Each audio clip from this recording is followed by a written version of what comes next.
atuais aí da terapêutica medicamentosa, tá?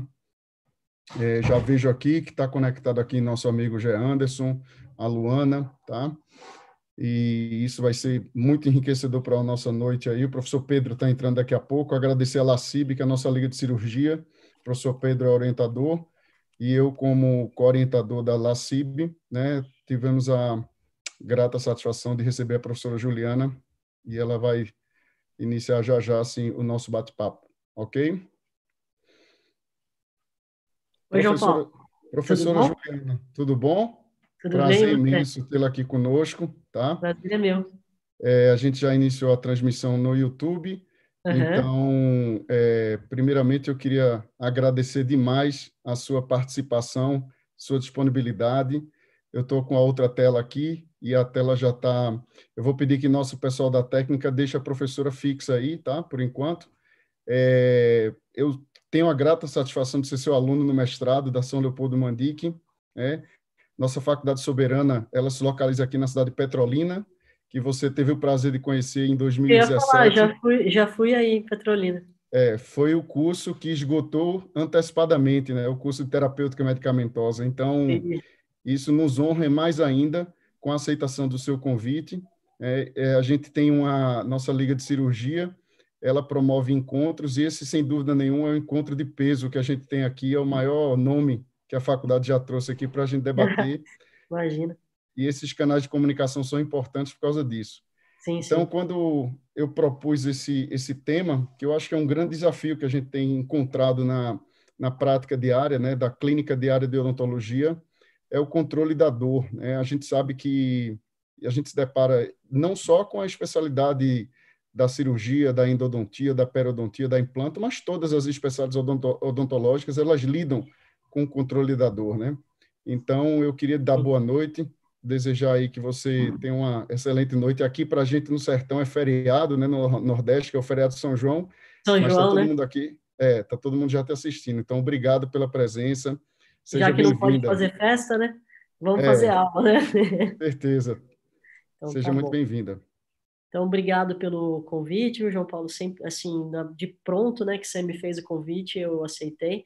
Eu, na verdade, acho que a gente tem sempre ver o lado positivo, né, das coisas e dentro do que a gente está vivendo, né, de problema dentro da pandemia e tudo, a gente, de certa forma, né, a gente descobriu formas diferentes de comunicação, né, e talvez se a gente não tivesse essa pandemia, a gente nunca fizesse essa aula, né, essa palestra, por exemplo. Então, eu procuro sempre ver o lado positivo, né, das coisas, e eu acho que, pelo menos nesse aspecto, né, de mudar um pouco a metodologia de ensino e a forma de ver as coisas e aproximar, né, vocês estão aí tão longe, né, de mim aqui, eu tô com frio aqui, né, a gente está no inverno, e eu acho que aí deve estar bem, bem gostoso, né, bem confortável, e a gente está fazendo essa aula aí à distância, né, esse bate-papo à distância. Então, Perfeito. agradeço, né, o convite e espero que a gente aproveite bastante essa horinha aí que a gente tem, né, para conversar e Perfeito. seja muito mais um bate-papo do que uma palestra propriamente dita.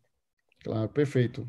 A gente combinou, os alunos vão, através do nosso chat no YouTube, eles vão mandando as perguntas, né? Certamente a gente vai deixá-las para o final, para que não interrompa aí, e aí a gente vai fazendo essas anotações, mas como você falou, a gente vai ter um bate-papo aí, e eu sei que é um tema bem desafiador e que você, sem dúvida nenhuma, tem uma expertise muito grande. Eu estava dizendo para os alunos, você é uma das referências no Brasil e fora do Brasil em terapêutica medicamentosa, né?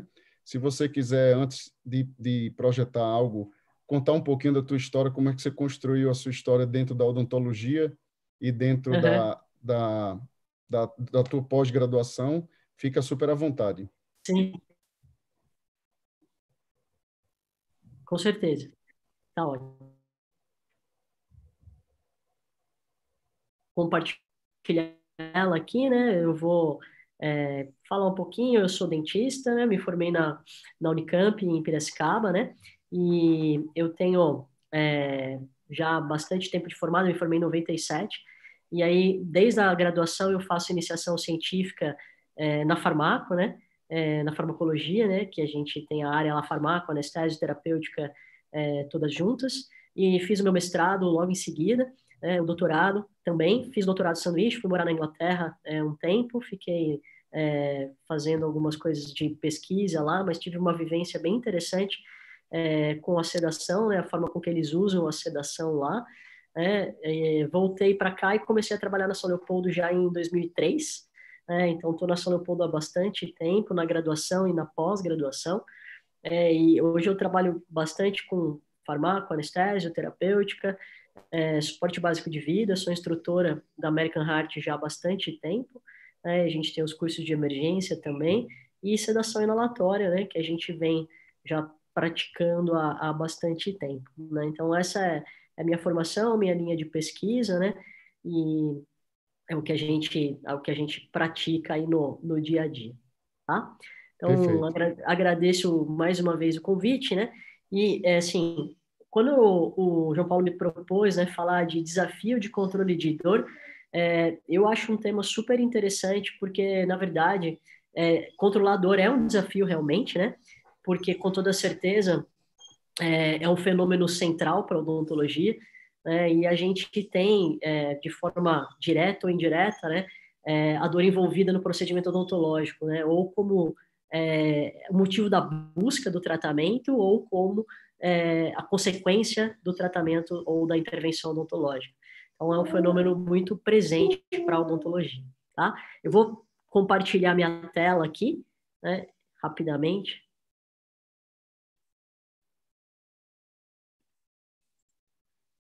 Entrou? Entrou aqui, para mim já está tudo ok. Tá, eu vou pôr na tela de apresentação aqui. Perfeito. Eu vou só libertar meu cachorro aqui, senão ele vai ficar latindo, tá, João Paulo? Rapidinho. Fique tranquila, tamo junto. A gente tá um Rapidinho, bate-papo porque ele super à tá ali vontade, desesperado que tranquila. ele quer sair. Perfeito. Mas, se eu não abrir aqui, ele vai ficar desesperado. Vai para fora.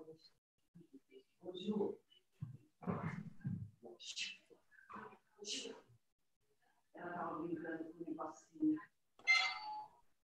Senão ele fica latindo aí na porta e eu não consigo. Ju, eu acho que eu não vou filmar. Por que? Não pegar na conversa? Já olha. Tá.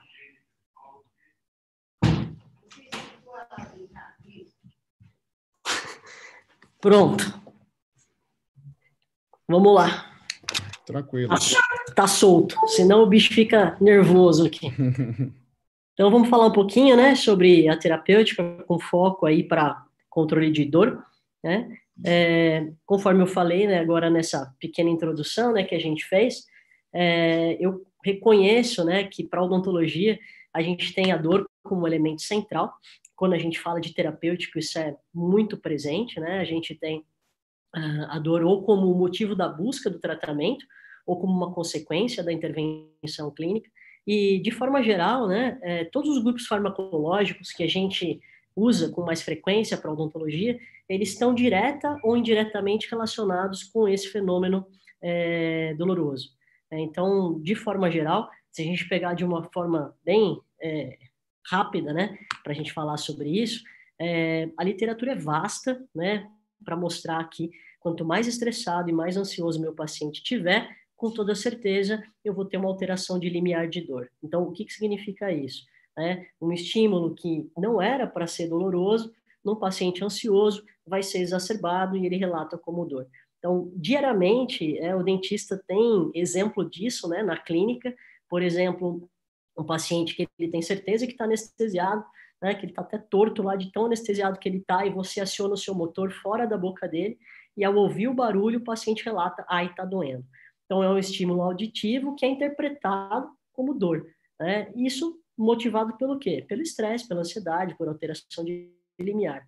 Então, de forma, obviamente, indireta, né, se eu usar uma droga ansiolítica, eu estou reduzindo, né, esse estímulo, eu estou alterando a ansiedade do paciente e, consequentemente, eu estou modulando, vamos dizer assim, a resposta dolorosa do paciente. Então, a literatura é vasta, né, nessa reação que a gente tem bidirecional de estresse e dor, né, ansiedade e dor, e quanto mais ansioso meu paciente está, mais dor ele vai sentir, quanto mais dor ele sente, mais ansioso ele fica, né? E a gente fica nesse ciclo vicioso, e aí, com certeza, intervir nisso já é uma estratégia de controle de dor bastante interessante. Eu vou parafrasear o Malamed, né? O Malamed, ele fala sempre uma frase quando ele dá aula, ou isso está no livro dele também, né? Se você quer ter uma boa anestesia, primeiro controle a ansiedade do seu paciente. O primeiro passo para uma boa anestesia, né? O primeiro passo para um bom controle de dor, com toda certeza, é usar uma forma de ansiólise, uma forma de redução de ansiedade. Que fique bem claro que quando eu falo ansiólise, né, independente da via, independente da escolha farmacológica, então eu posso usar uma redução de ansiedade com benzodiazepínico por via oral, eu posso usar um fitoterápico, né, por via oral, ou eu posso usar uma sedação inalatória, por exemplo. O grande benefício da sedação inalatória é que o óxido nitroso, além de ter a propriedade ansiolítica, ele também tem uma propriedade analgésica. Então aí eu vou ter mais um coadjuvante no controle de dor, né, especificamente, né, com um mecanismo de ação analgésico somado à redução da ansiedade, né? A gente tem ainda algumas situações clínicas, né, que tem como sintomatologia a dor. Então, por exemplo, na infecção, né, muitas vezes a gente tem como sintoma a dor. Então, de forma bem clara, né, se eu atuar no foco de infecção para remoção da causa, fizer o procedimento clínico e muitas vezes de forma coadjuvante, eu utilizar uma droga antimicrobiana, mais uma vez, de forma indireta, eu estou reduzindo a sintomatologia e, portanto, né, de forma indireta, eu estou atuando também, né, na dor. Então, obviamente, né, eu não estou dizendo que antibiótico reduz a dor, eu estou dizendo que quando eu uso antimicrobiana de forma combinada com o procedimento clínico de remoção de causa para atuar no foco de infecção, eu vou ter um processo de cura e, consequentemente, uma redução de sintomatologia. Tá? Os outros 3 grupos farmacológicos que a gente tem para odontologia, né, de uso de rotina, né, de maior frequência para odontologia, são grupos diretamente relacionados com a dor. Então, ansiólise, né, ansiolítico e antibiótico, né, de forma indireta, mas esses 3 grupos que eu vou falar agora, né, são 3 grupos diretamente relacionados com o fenômeno doloroso. Então, a gente vai ter, né, os anestésicos locais, né, que eu tenho convicção, né, eu tenho certeza absoluta de que todos nós somos dentistas, porque a gente tem bons anestésicos locais. Porque se a gente não tivesse bons anestésicos locais, a odontologia não seria possível, né, de ser praticada dentro de um nível ambulatorial, e provavelmente a gente não teria uma área da saúde, né, paralela à área da medicina, né, como é a odontologia, e a gente não teria o desenvolvimento da odontologia, provavelmente, né, como área da saúde independente aí da medicina. Então, o anestésico local, né, o sucesso da anestesia local, ele tem uma relação direta, né, com o sucesso da odontologia, o desenvolvimento técnico científico da odontologia, e isso é provado, né, porque a partir da década de 30, né, que a gente teve aí principalmente as amidas, né, como anestésicos locais, a lidocaína começando a ser comercializada 39 e 40, né, foi quando a gente teve esse desenvolvimento, né, da odontologia, aí, vamos dizer assim, de forma muito mais evidente. Tá? Então, os anestésicos locais, eles são um grupo bem interessante, né, porque apesar de ser a droga talvez mais importante para a odontologia, né, em termos de você ter o controle de dor transoperatória e te possibilitar realizar, né, os procedimentos, também é o momento em que a gente tem maior número de emergências médicas. Tanto porque você tem o momento mais estressante, né? Normalmente, se você tiver curiosidade de perguntar para o paciente, né, com toda certeza, o momento mais tenso para ele é o momento da anestesia local, porque envolve agulha e assim por diante. Então, isso já propicia uma emergência médica, né, causada aí por ansiedade, mas também é uma via de administração mais agressiva, porque é injetável, e aí a gente tem o risco da intravascular acidental, e fora isso, né, eu estou usando 2 drogas combinadas, um vasoconstritor associado a um sal, por uma via um pouco mais agressiva, risco de intravascular acidental, né, é a drogada, né, porque é o momento em que a gente tem as emergências e ele é tido como uma droga perigosa, uma droga problema, né. O que eu sempre gosto de dizer é que, na verdade, quem escolheu o anestésico local foi o dentista e aplicou quanto ele achou que deveria, né, e aonde ele achou que deveria. Então, obviamente, que responde né, 100%, né, por essa escolha, por qualquer consequência dessa escolha. Tá? Lembrando que os anestésicos locais, né, dependendo da duração que a gente tiver dessa droga, ele vai contribuir para o controle transoperatório de dor, mas também para o controle de pós-operatório imediato, né? Então, quando a gente tem, por exemplo, uma utilização de uma droga de longa duração, como, por exemplo, a bupivacaína, né? A gente, com toda certeza, vai ter um tempo de duração muito mais prolongado, né? E aí, as primeiras 15, 20 horas, né, do meu paciente anestesiado, com toda certeza, um consumo de analgésico muito menor e nenhum controle de dor ali no pós-operatório imediato, né, contribuído aí, né, pelo efeito mais longo do anestésico local, né? Os outros dois grupos de drogas, eles se confundem muitas vezes, e didaticamente a gente tem, obviamente, a divisão por mecanismo de ação, mas são dois grupos, né, que são, eu não vou usar a palavra intercambiável, mas são dois grupos que se confundem muito, né, dentro da terapêutica clínica diária, e às vezes o aluno pergunta assim para mim, mas eu não posso usar tal droga como analgésico, né? Por exemplo, não posso usar um anti-inflamatório não esteroide como analgésico? Pode, né? Num pós-operatório, né? O anti-inflamatório não esteroide, muitas vezes ele entra como uma droga analgésica para pós-operatório, né? Mas ele tem um mecanismo específico de inibição de ciclooxigenase, portanto, prostaglandina e assim por diante. Então, esses dois grupos, né? Analgésico e anti-inflamatório, eles são dois grupos que, conforme eu falei, se confundem bastante, mas analgésico, na essência da palavra, né, a gente tem uma droga especialmente para pós-operatório, né, quando eu tenho dor instalada e, portanto, né, eu tenho nociceptor sensibilizado, e os analgésicos vão se dividir em analgésico de ação periférica e analgésico de ação central.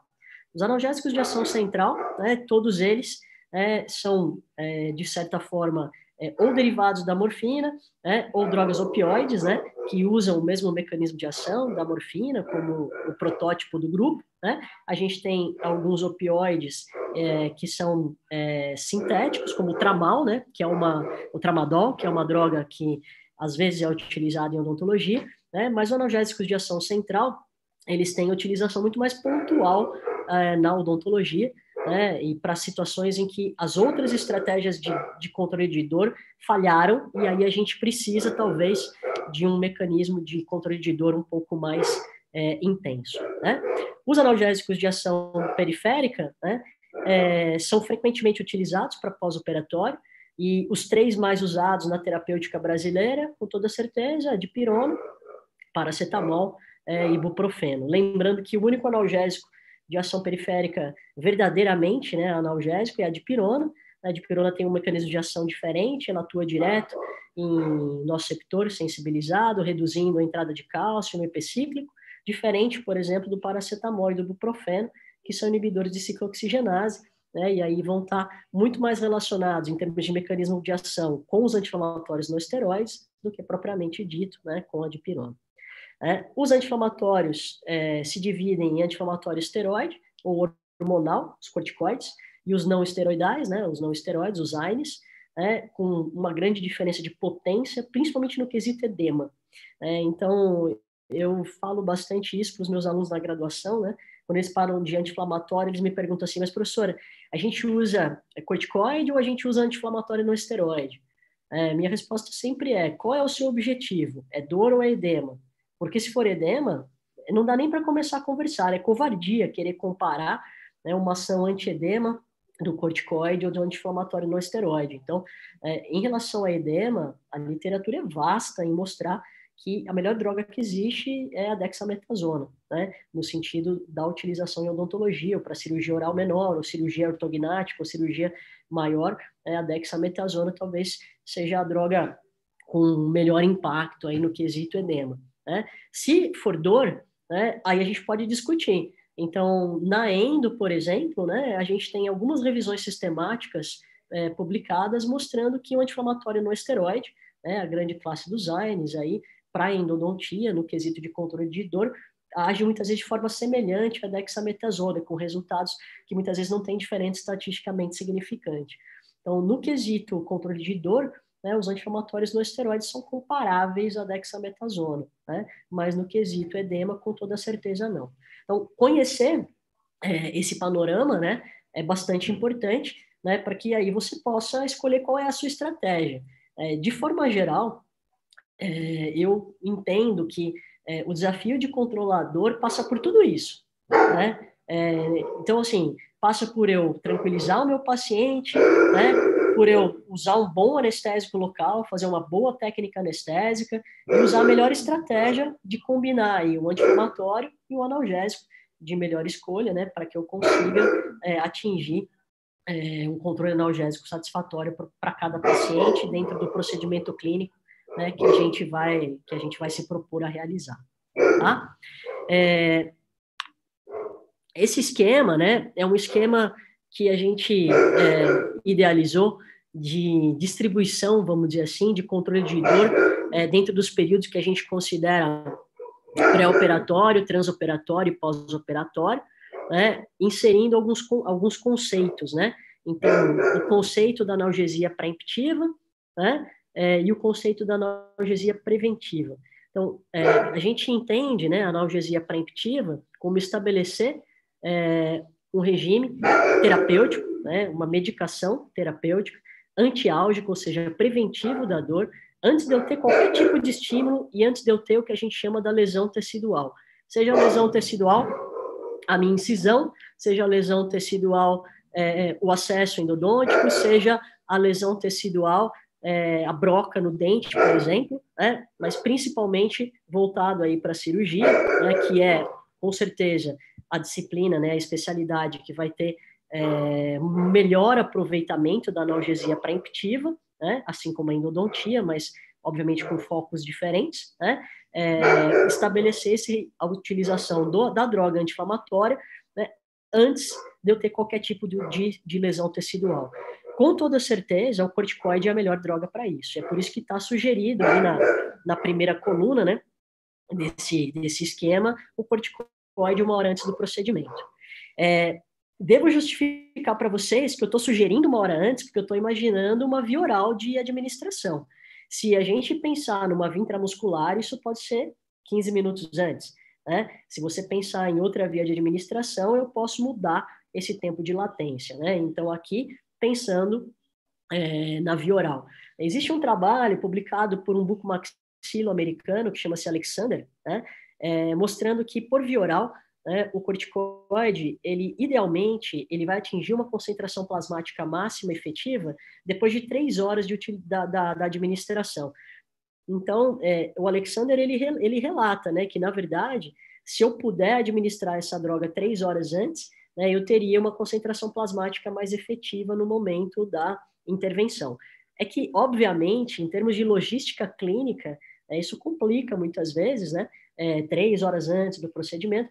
Então, em termos de farmacocinética, 1 hora é um tempo adequado para eu ter uma concentração plasmática efetiva. Não é o pico da droga, mas é uma concentração plasmática efetiva para eu já ter uma resposta terapêutica satisfatória.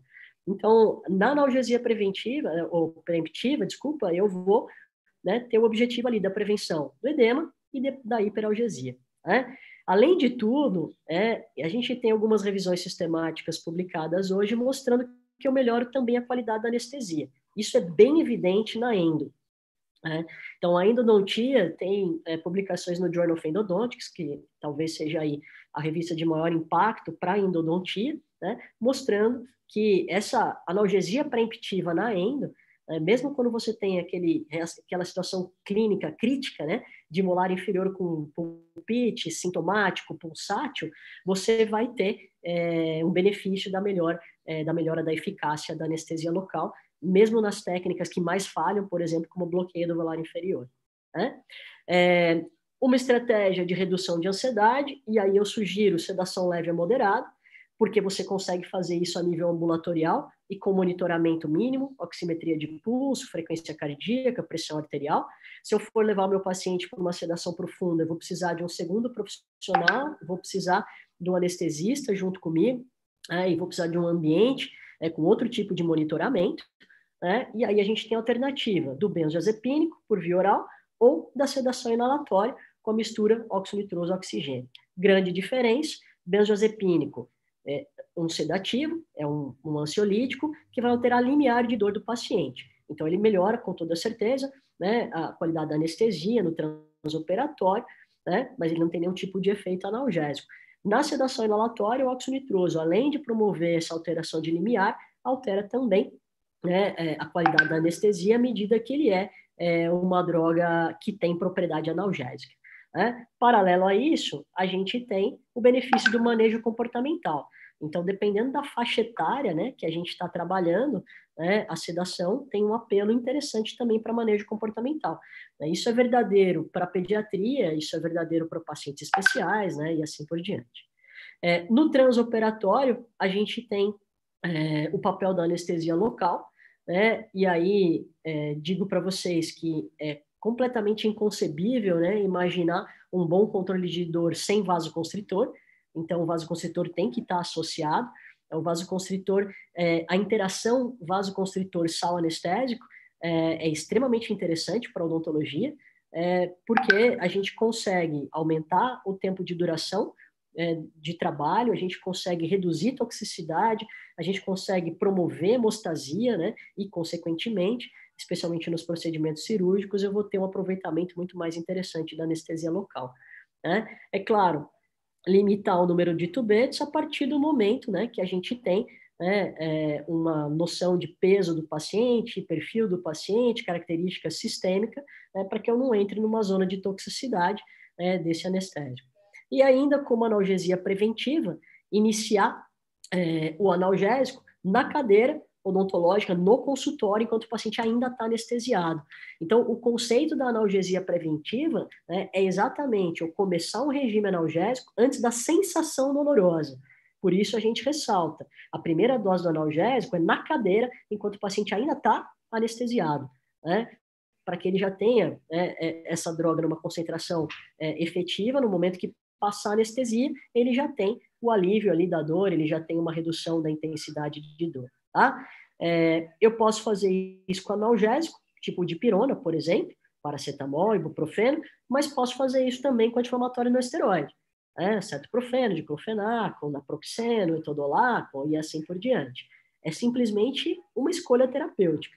Né? Os anti-inflamatórios não esteroides, né, eles são um grupo bastante polêmico, né, em quesito de efeitos colaterais, toxicidade, né, interações medicamentosas, impacto sistêmico muito mais exacerbado do que analgésicos de forma geral, especialmente quando a gente compara, né, com a dipirona, tá?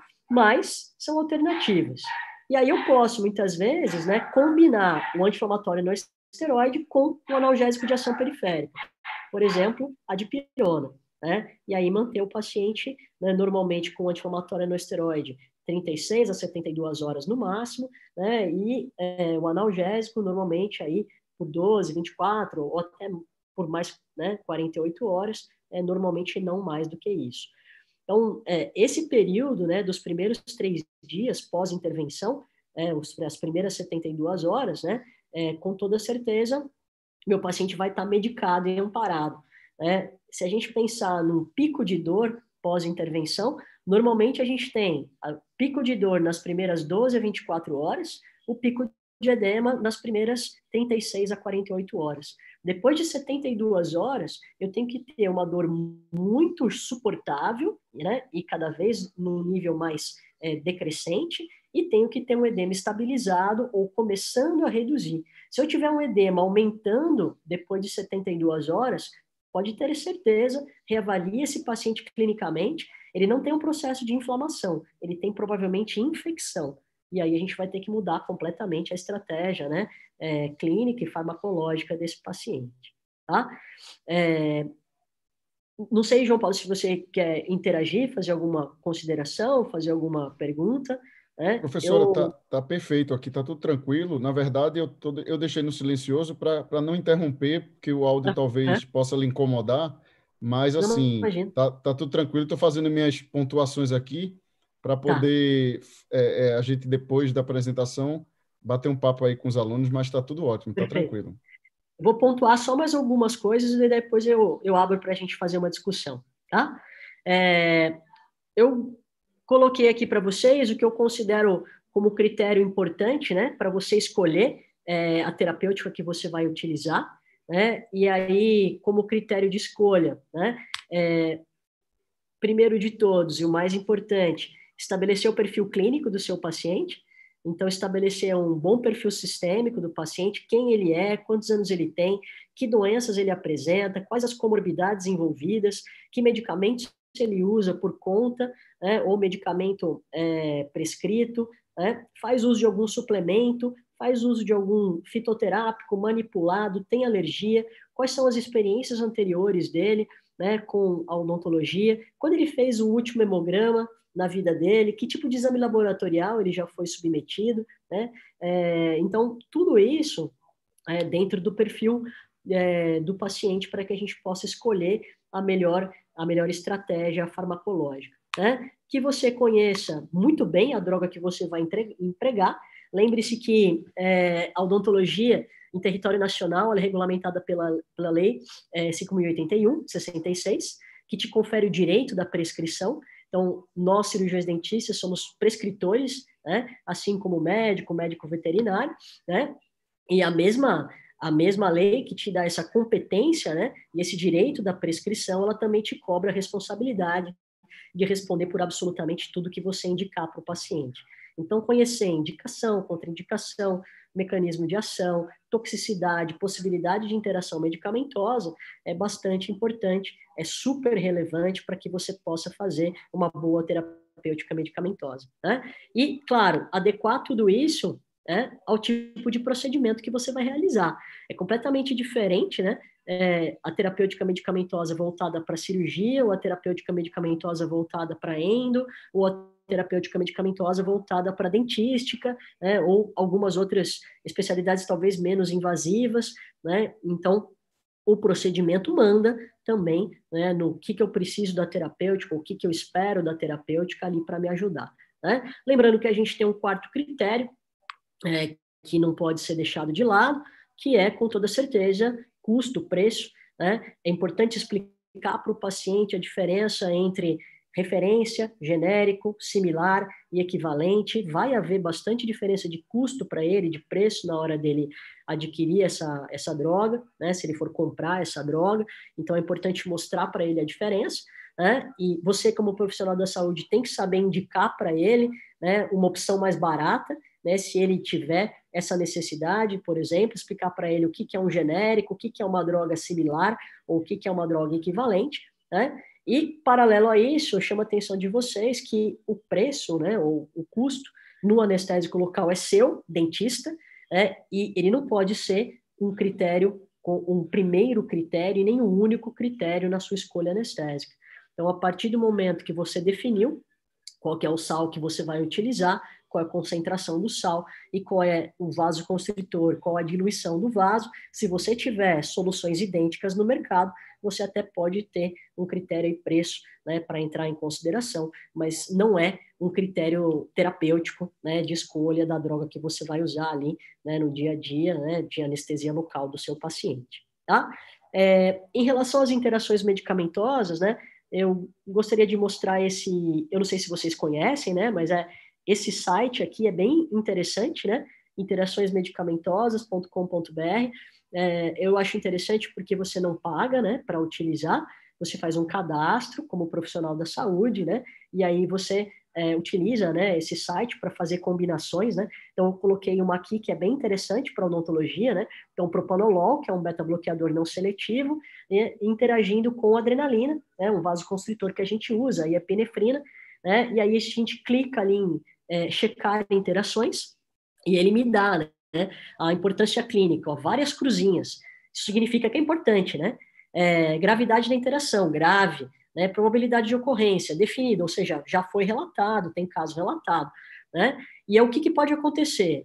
Hipertensão aguda, seguida de bradicardia, que seria a bradicardia reflexa em função do pico hipertensivo, né? Então, ele sugere algumas estratégias, né, como, por exemplo, suspender o beta-bloqueador. Isso não é viável para a odontologia, uma vez que o beta-bloqueador é uma prescrição médica, né? Para nós, odontologia, a opção seria trocar o vasoconstritor ou, né, garantir que eu faça uma boa aspiração para não ter o risco dessa interação medicamentosa. Mas eu só queria mostrar, né, essa opção para vocês, né, desse site que checa interação medicamentosa, né, que é bem interessante, né? Eu ia mostrar alguns artigos, né, mas só para mostrar para vocês a relação de ansiedade e controle de dor, né? Essa é uma revisão sistemática, né, publicada em 2017, né, e com meta-análise, né? Então é o topo da pirâmide de evidência, né? E eu acho bem interessante destacar aqui a conclusão, né? Conclui-se que a ansiedade deve ser avaliada como passo crítico para todos os pacientes, não apenas para pacientes com alto nível de ansiedade, mas para todos os pacientes como que é uma estratégia de controle de dor. Então, mais uma vez, né, numa revisão sistemática com meta-análise, a gente tem essa relação da necessidade do controle da ansiedade, né, para ter um bom controle de dor aí no transoperatório, tá? Algumas outras coisinhas, né, que eu coloquei aqui para mostrar para vocês, né, como, por exemplo, o uso do ansiolítico, né, na endodontia, combinado com uma analgesia preemptiva aqui com anti-inflamatório não esteroide, né, melhorando a qualidade da anestesia. Então, isso é um estudo clínico, né, controlado, randomizado, né, tem vários outros, esse é só um exemplo, né, que eu achei interessante mostrar, né, e algumas coisas, né, relacionadas aí com o uso de anti-inflamatório para cirurgia, propriamente dito, né, em que a gente tem aqui uma revisão sistemática. Essa é uma revisão sistemática que eu acho que todo mundo deveria ler, né, em termos de uso de corticoide, porque as pessoas têm muito preconceito com corticoide, muitas vezes, né, mas é uma revisão sistemática que já tem algum tempo, né, de 2010, né, falando sobre o benefício do uso do corticoide para cirurgia, né, como controle de edema, não só edema, mas controle de dor e edema, mas principalmente o edema, né, e a conclusão, né, é muito pertinente no sentido, né, de ressaltar ali que o corticoide em cirurgia oral reduz edema de forma bastante significante, edema e dor, sem aumentar os riscos de infecção, né, porque é um tabu que se tinha em relação ao corticoide, né, ele vai reduzir ao sistema imune, ele é imunomodulador, e aí vai dar um risco de infecção. Isso não é verdade para dose única, né, ou por período curto, né, e com mínimos riscos de efeitos colaterais. Então, quando a gente coloca na balança, né, o uso do corticoide ou o uso do anti-inflamatório não esteroide, né, claro que vai depender do cenário clínico que a gente tem, mas o corticoide, a dexametasona, né, o corticoide, é uma droga que, para cirurgia, ele me traz um benefício muito grande, né? Esse trabalho aqui é um trabalho que a gente publicou faz pouco tempo, né? Esse aqui, né, do grupo aqui de Campinas, né, o professor Rogério, que trabalha junto comigo, foi orientador, né, e o Carline foi aí o nosso aluno de doutorado, né, em que a gente testou 2 regimes diferentes de Dexa, né, aumentando a dose no pré-operatório para 8 miligramas, né, ao invés de 4. Né, e o que a gente viu é que para edema, essa dose aumentada de 8 miligramas no pré-operatório, né, ao invés da utilização de 4 miligramas, né, para edema, ela foi superior. Então, essa dose de 8 miligramas numa cirurgia, né, um pouco mais invasiva, aqui foi terceiro molar, né, que a gente avaliou, né, ela, no quesito edema, né, no fator edema, ela teve uma performance clínica superior. Então, essa dose um pouco mais alta, né, da Dexa para cirurgia, quando o foco é edema, né, ela é bem-vinda, ela é clinicamente interessante, tá?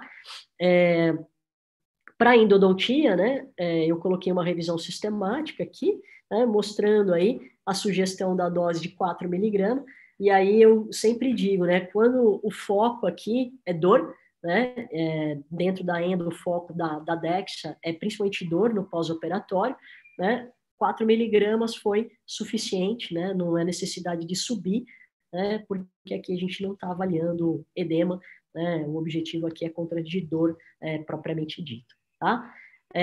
Basicamente é isso que eu coloquei aqui, que eu achava interessante, né, mostrar para vocês, eu prefiro que a gente faça uma discussão, né? Eu coloquei pontualmente aí alguns artigos que eu acho relevante, né? Mostrar. Esse aqui é um artigo bem interessante, né? É só para mostrar um último aí. É um artigo do Journal of Endodontics, né? Ele também é uma revisão sistemática, né? Foi publicada agora em 2018, mostrando que para endodontia, a pré-medicação com anti-inflamatório não esteroide, então eles sugerem aí anti-inflamatórios não esteroides, né? O ibuprofeno acima da dose de 400 miligramas, né? Ele melhorou a qualidade da anestesia local em pacientes com pulpite sintomática, né? Então, um outro foco, né, do anti-inflamatório dentro de um desafio aí de controle de dor, tá? Eu vou mostrar uma última referência, né, que eu acho bastante interessante, apesar de ser da endodontia, ela serve, vamos dizer assim, né, de forma geral para qualquer área da odontologia, né? Eles publicaram aqui nesse artigo, né, um modelo preditivo, né, de falha de anestesia ou de dor transoperatória, né? E é bem interessante o que eles propõem aqui como estratégia para evitar a dor transoperatória, né? Então, a primeira coisa que eles colocam ali é comunicação com o seu paciente. Então, a empatia paciente-profissional, né? A confiança que o paciente tem em você, né? E a forma com que você passa segurança, né, para o seu paciente. Então, esse fator é um fator extremamente importante, né? Que é independente de manejo farmacológico, mas que em termos de psicológico ali para o paciente faz toda a diferença, né? E aí, medidas preventivas, né? Como, né? Usar um analgésico profilático, né? Para melhorar a qualidade da anestesia, assim como usar métodos sedativos, e aqui ele está sugerindo a sedação inalatória, também porque tem a propriedade analgésica, né? Aumentando o volume do anestésico, mas não aquele aumento de volume irracional, né? De encharcar, né? Ou seja, conhecer a técnica anestésica, selecionar talvez um anestésico mais potente, usar articaína em algumas situações, quando você tem uma dificuldade anestésica maior, né? E complementações anestésicas de forma inteligente, né? Então, isso é um conjunto, né? Basicamente do que a gente falou lá no começo, né? Como estratégia para controle de dor, tá? Perfeito, professora Juliana. Eu acho que nós fomos brindados aí por uma revisão, obviamente que a gente tem aí um tempo que não é o tempo que você merece, talvez a gente merecesse aqui passar pelo menos uns 6 meses conversando com você, né? Mas, Imagina. assim, já estão aqui no chat do YouTube aqui se rasgando em elogios a você, dizendo que Ah, que você é uma bom. professora excelente. Tem muitos fãs e eu sou um deles, né? Então, eu acho que isso é muito importante e corrobora muito com a nossa ideia, inclusive com o nosso grupo aqui na faculdade. Eu tenho essa grata satisfação de ministrar a disciplina de terapêutica medicamentosa, e uma das coisas que a gente percebe muito é a dificuldade que os cursos de formação eles voltam muito para o lado técnico, né? E esquecem um Com pouco da certeza. terapêutica. E a terapêutica, na verdade, ela caminha. Você falou aí sobre. Me permita lhe chamar de você, né? Por Claro que eu não favor. estou sendo desrespeitoso, não, mas Não, de forma alguma. a gente percebe que você falou sobre a cirurgia, sobre a endodontia, mas grande parte das especialidades odontológicas lidam de alguma maneira com o controle de dor, Sim, né? E parece que é um pouco esquecido esse controle da dor, e o diagnóstico correto também ele fica muito pormenorizado, com certeza. e a gente percebe que a interação medicamentosa pode causar danos irreparáveis no paciente, né? Com Porque certeza. você percebe muitas vezes que o paciente é submetido a diversas terapêuticas, que o profissional talvez troque o antibiótico, o anti-inflamatório, o analgésico, e não se preocupa, propriamente dito, com o diagnóstico correto, né? E de Então, eu fazer acho uma que intervenção clínica adequada, né? exatamente, eu acho que essa intervenção ela é importantíssima, né?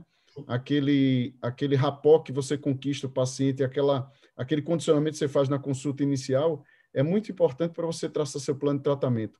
E a gente tem Sim. que entender que o arsenal terapêutico ele tem que jogar a nosso favor e não contra É, a gente, né? a gente tem essa liberação da Anvisa para prescrição medicamentosa, mas a gente precisa tomar cuidado porque a gente sabe que a interação, e essa dica do site foi fantástica, né? Foi Esse sensacional. site é bem interessante. Meus alunos usam bastante e até a gente conta isso para eles depois que a gente dá o seminário, né? Para eles não terem uma facilidade tão grande, darem sofrer um pouquinho, né? Para procurar os artigos antes, aí depois a gente mostra a facilidade para eles, né? E tem um aplicativo também, né? Que você deve conhecer, que é bem interessante, chama Medscape, né, que é um aplicativo aí facinho no celular também. O maior problema, os alunos reclamam às vezes que ele está em inglês, né? Mas assim, tem uma interface interessante ali, tanto para o iPhone quanto para o Android, que também é uma forma interessante de busca ali de interação medicamentosa. Perfeito. Nosso diretor executivo aqui, professor Albert Von Cornides, está mandando um abraço para você. Foi seu aluno lá no mestrado com o Bueno. Eu lembro. Está mandando um abraço. É o nosso diretor executivo aqui da faculdade. Manda um abraço para ele também. O Davi Costa está perguntando qual é o seu anti-inflamatório não esteroidal de escolha no controle da dor pós-operatória. Então, Davi, eu vou te responder de uma forma assim, vamos dizer assim, didática, né? Existem duas formas da gente imaginar isso, tá? Os anti-inflamatórios não esteroides, eles não são a nossa primeira escolha para pós-operatório. Frequentemente a gente usa a Dexa como pré-operatório, e aí no pós-operatório a gente entra, por exemplo, com a dipirona, ou lisador, que é a dipirona associada à prometazina e à difenina, tem uma potencialização, né? Mas quando a gente usa o anti-inflamatório não esteroide, normalmente as opções recaem sobre cetoprofeno, etodolaco, né, ou cetorolaco, e a grande facilidade do cetorolaco é a administração sublingual. Então, o cetorolaco, né, que é o Toragesic, Delcil, Toradol, ele tem essa facilidade da administração sublingual, né, e uma velocidade de absorção grande, e aí a gente, com toda certeza, tem um benefício dessa via sublingual. Usualmente, a gente faz essa primeira dose ali, sublingual, e aí mantém o paciente com analgésico de ação periférica. Então, normalmente a dipirona ou o próprio paracetamol, ibuprofeno, dependendo da condição do paciente, e faz dessa forma, tá?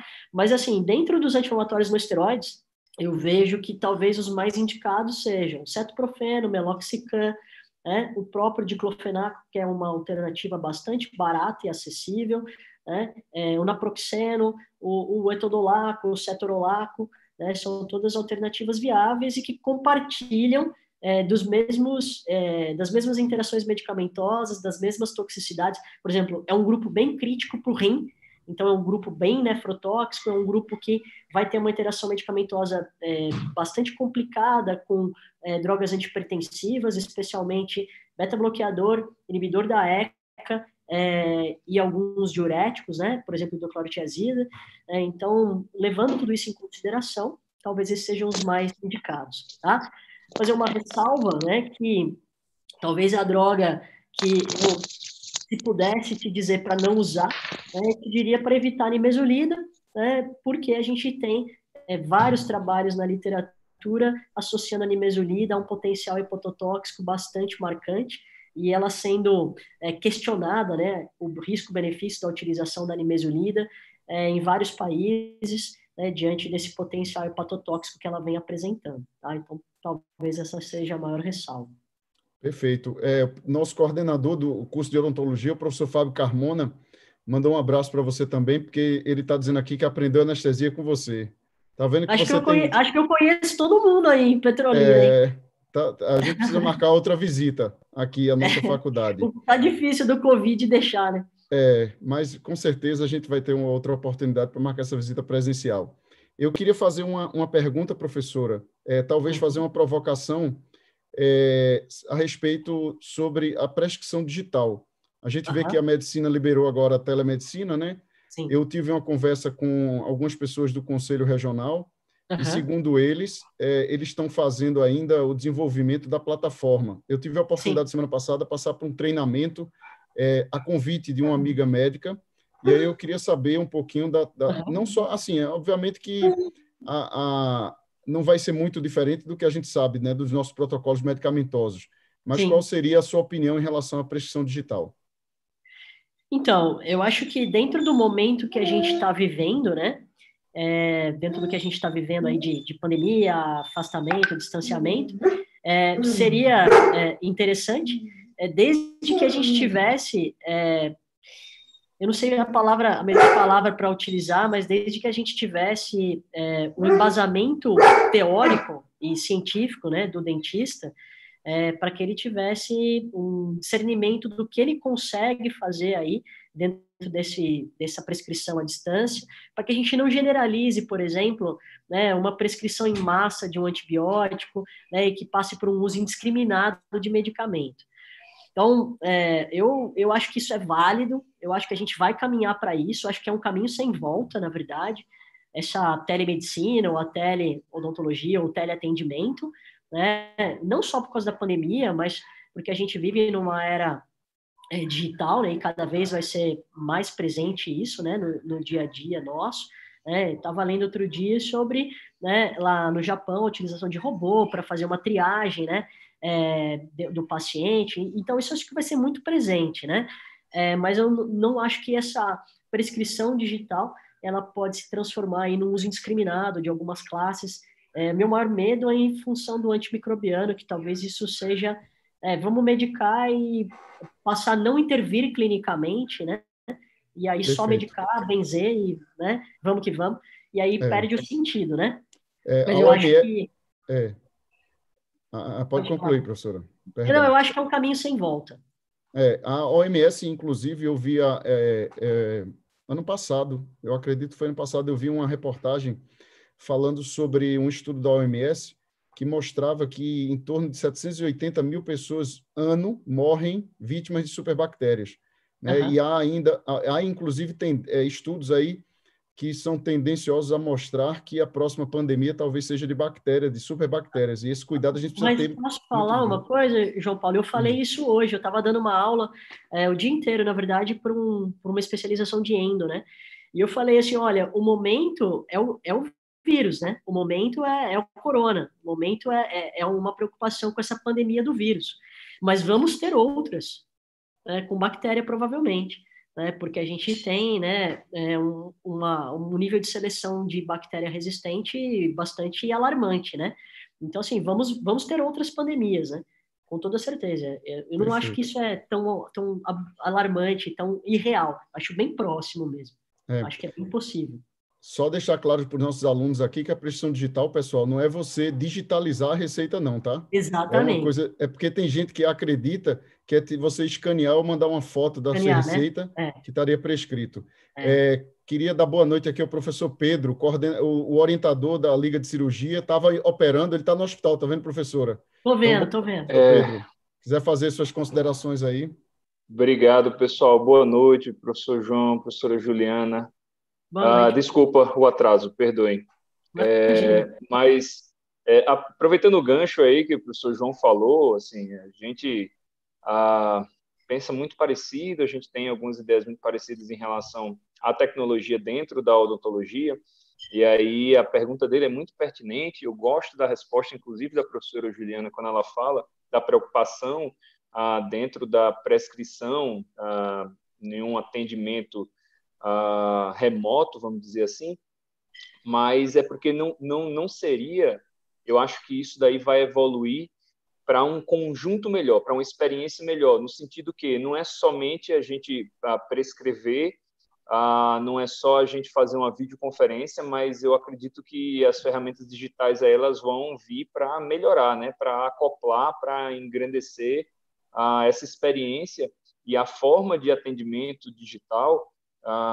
Eu também consigo ver, de certa forma, com bons olhos, mas nós precisamos ter alguns critérios ainda, exatamente para a gente não cair no que a professora Juliana está dizendo, a prescrição, por exemplo, indiscriminada, ou Massa. atendimentos em massa, ou a gente deixar de lado o exame físico, a anamnese, ou tornar isso daí muito mecânico e a gente tirar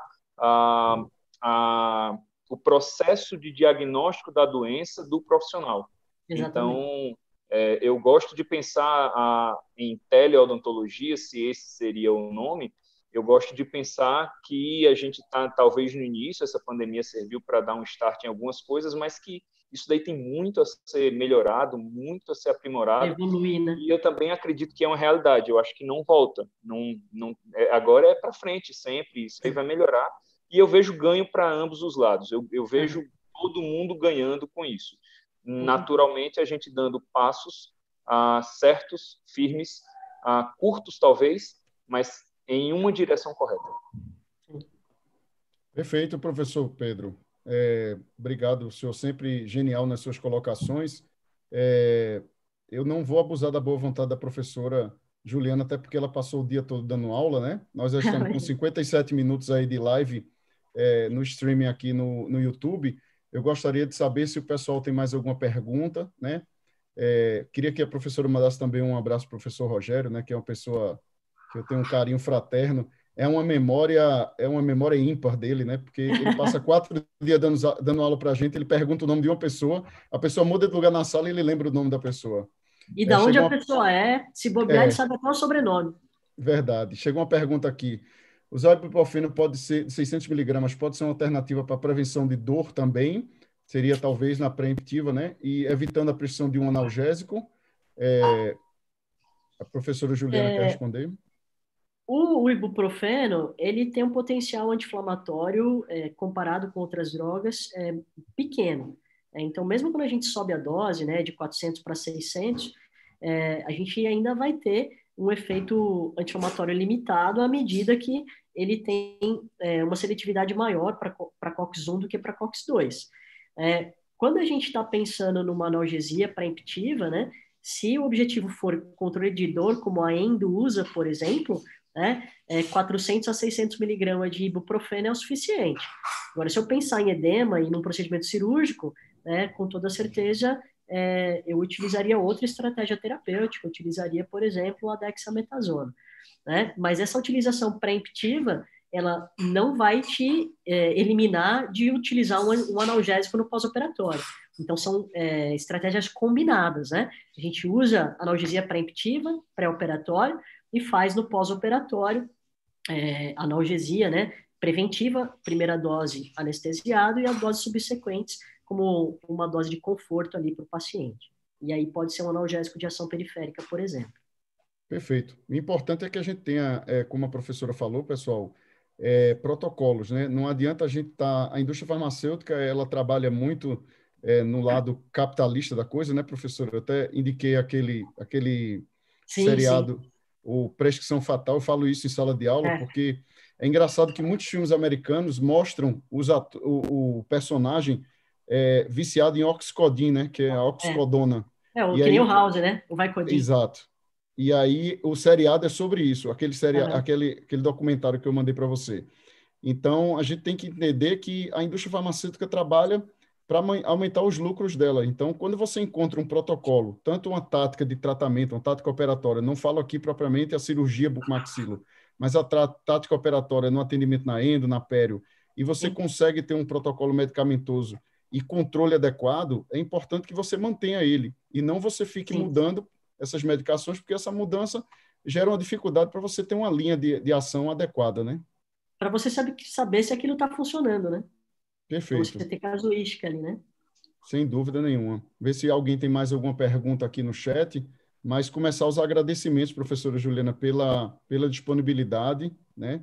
A gente sabe que você está aí abrindo sua casa com toda a disponibilidade para que pudesse nos atender aqui. Foi extremamente proveitoso, enriquecedor seu conteúdo, né? A professora Juliana, ela desde que eu assisti a primeira aula com ela, eu fiquei sempre muito encantado com ela, e ela foi sempre muito solícita. E eu acho que a gente tem que aproveitar essas capacidades que a gente tem de interagir com profissionais de referência como você, para que a gente possa se desenvolver e aprender a cada dia que passa, né?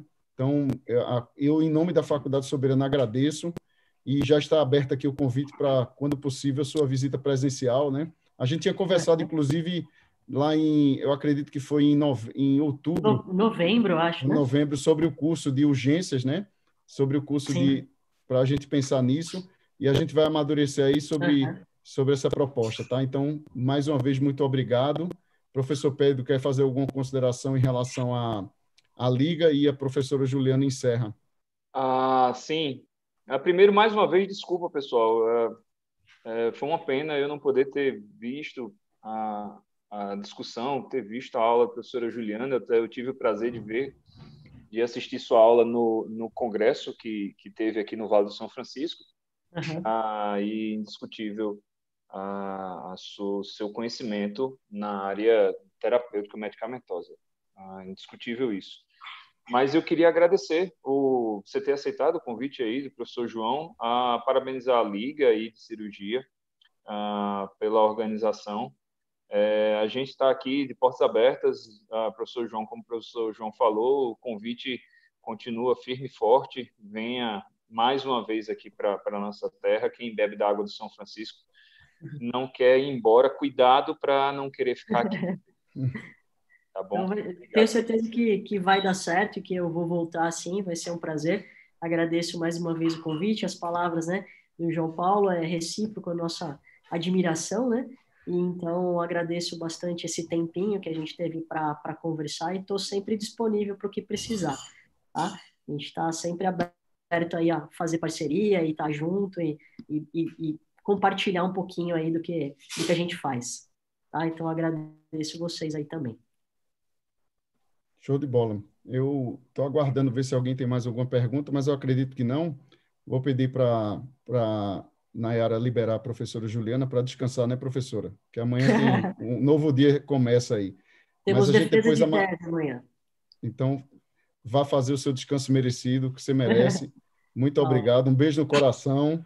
Deus abençoe. Tá? Amém. Saúde, firme e forte.